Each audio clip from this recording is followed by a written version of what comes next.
Loek Oprinsen, thank you very much for having us today. What inspired you to found your own company? It was actually my father who did. I remember at the age he was 55, he found his own company and he became instantly successful in what he's doing. He was very happy.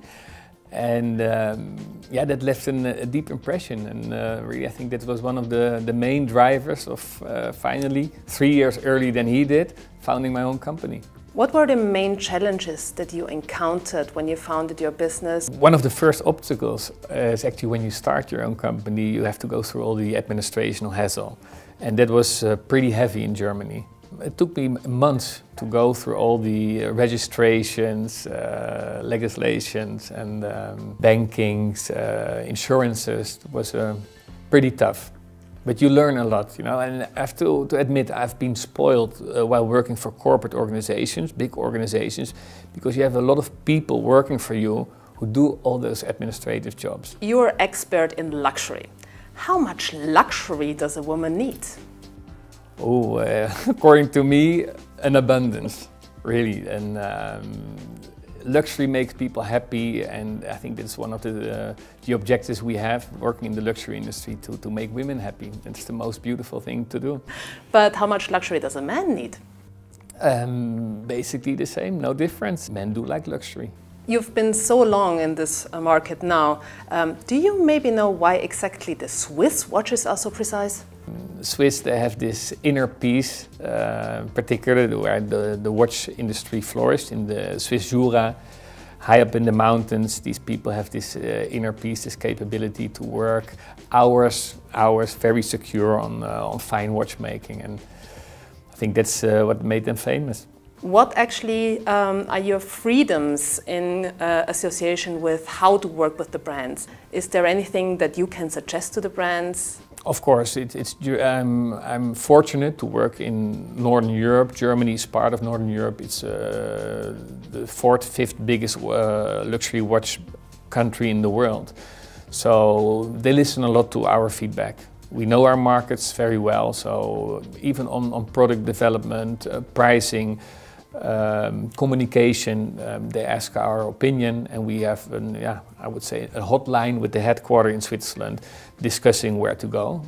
And of course, finally, if you look at the implementation, the marketing strategy, communication strategy, that's all guided from the headquarters, and we do a local implementation in the markets. So basically, for a luxury brand, especially the point of sale is, I think, very critical. How do you choose those partners? It's an excellent question, because I will say that the retailer is my biggest challenge. To find the right one, with the team.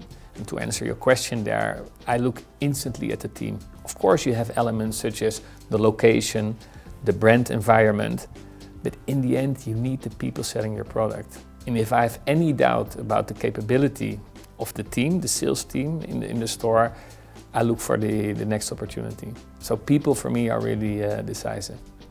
So basically, what are the critical success factors, especially in the luxury area? I think today you need to be original. You know, there's an abundance of everything. There are many brands, many models, and you have to stand out. You have to find a way, from a product perspective, from your communication perspective, to be different than others, without losing the contact with your brand heritage. From all your brands and all the products that you represent, do you have one in particular that you really like the most?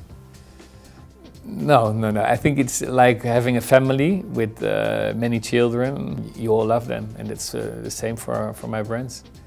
And of course, the brands you work maybe a little bit longer with, you have some deeper rooted relation. But in the end, you need to love them. If you don't love what you're doing and you don't love the products you're working with, you cannot be successful. How critical is your feedback to the brand for their production? Critical. The local people being responsible for certain markets, they have their insight, they have the knowledge of the market. And the brand, of course, they have to listen to it. In the end, one person needs to take a decision. And what I've learned the last 20 years, a luxury brand needs to have, in French they call it the fil rouge, strategy where they stand for, a product where they stand for, where they believe in, And in the end, in today's world, it's a global luxury market. So it would be dangerous if you try to please every single market, because every single market has its specifics. When you would meet a young entrepreneur, what would be your basic advice what to do? Don't start too early. Look first in different organizations, and while working in those organizations, you learn, you fall sometimes, you have to get up on your feet again, and yeah, from those learnings, it's so valuable. You collect a kind of luggage in the end, which will help you to be successful once you're on your own feet. Luke, thank you very much for your honest answers and for having us today. Thanks for the interview as well.